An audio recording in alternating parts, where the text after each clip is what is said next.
Hi hello welcome to GR TV. మరోసారి చిక్కుల్లో నయనతార.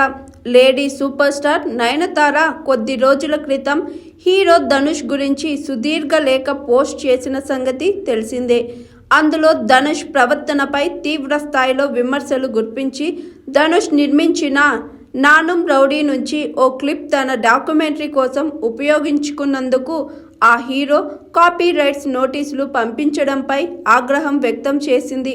తన అనుమతి లేకుండా క్లిప్ ఉపయోగించుకున్నందుకు 10 కోట్లు చెల్లించాలని ధనుష్ నోటీసులు పంపించాడని ప్రశ్నిస్తూ నెట్టింట విమర్శలు గుర్తించింది.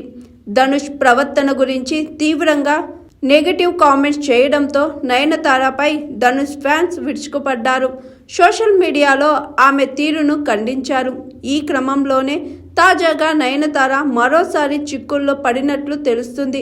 నయనతారకు చంద్రముఖి మూవీ మేకర్స్ నోటీసులు పంపించినట్లు ఓ న్యూస్ ఫిలిం వర్గాల్లో చక్కర్లు కొడుతుంది. అయితే ప్రస్తుతం సోషల్ మీడియాలో చక్కర్లు కొడుతున్న వార్తపై చంద్రముఖి మూవీ నిర్మాతలు రియాక్ట్ అయ్యారు. నయనతారకు తాము ఎలాంటి నోటీసులు పంపలేదని స్పష్టం చేశారు. తాము 5 కోట్లు డిమాండ్ చేస్తున్నట్లు వస్తున్న వార్తల్లో ఎలాంటి నిజం లేదని తెలిపారు. నయనతార తన డాక్యుమెంటరీ కోసం ముందే నో అబ్జెక్షన్ సర్టిఫికేట్ తీసుకున్నట్లు తెలిపారు. ఈ విషయాన్ని ట్విట్టర్ వేదికగా తెలియజేశారు. Nayanthara beyond the fairy tale తెరకెక్కించే ముందే రౌడీ పిక్చర్స్ సంస్థ మా వద్ద నో అబ్జెక్షన్ సర్టిఫికేట్ తీసుకుంది.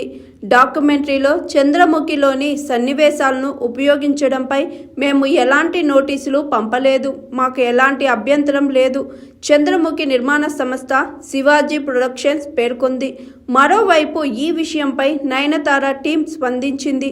చంద్రముఖి నిర్మాతలు తమకు నోటీసులు పంపించినట్లు వస్తున్న వార్తల్లో ఎలాంటి నిజం లేదని, చంద్రముఖి మూవీ సీన్స్ వాడుకోవడానికి సదరు నిర్మాణ సంస్థకు తమకు ముందుగానే ఎన్ఓసి ఇచ్చిందని నయనతార టీం పేర్కొంది. Hi, this is Swathi. Like చేయండి, షేర్ చేయండి, కమెంట్ చేయండి అండ్ సబ్స్క్రైబ్ చేయండి GR TV. Hi, this is Monica. Please like, share and subscribe GR TV.